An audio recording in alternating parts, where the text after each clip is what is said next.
शिवसेना पक्ष आणि चिन्हावर 23 ऑगस्ट नंतर सुनावणी। आधी राज्यपाल आणि राष्ट्रपतींच्या अधिकारांसंबंधी सुनावणी, त्यानंतर उद्धव ठाकरेंच्या मूळ याचिकेवर एकत्रित विचार करणार।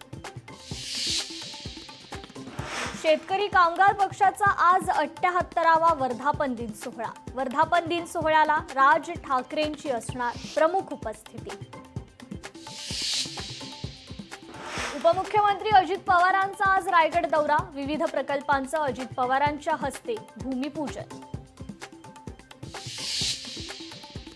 दौंडच्या यवतमध्ये तणावपूर्ण शांतता, सोशल मीडियावरील आक्षेपार्ह पोस्टवरून 2 गटात झाला होता तणाव।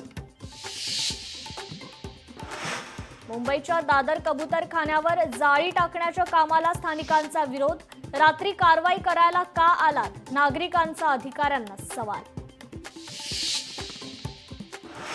कोल्हापूरच्या महादेवी हत्तीणीला परत आणण्यासाठी 2 लाखांहून अधिक ग्रामस्थांच्या सह्या, रमणमळा पोस्ट ऑफिसमधून राष्ट्रपतींकडे फॉर्म पाठवला जाणार।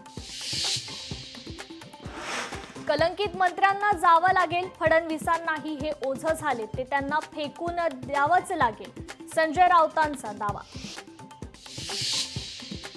महादेव मुंडेंना 100% न्याय मिळवून देणार, मनोज जरांगेंचं मुंडे कुटुंबियांना आश्वासन। 8 दिवसात आरोपीला अटक न झाल्यास बीड बंदचा दिला इशारा। आणि 71व्या राष्ट्रीय चित्रपट पुरस्कारांची घोषणा, राणी मुखर्जींना उत्कृष्ट अभिनेत्री पुरस्कार, तर बेस्ट चिल्ड्रन फिल्म म्हणून नाळ 2 चित्रपटाला पुरस्कार जाहीर।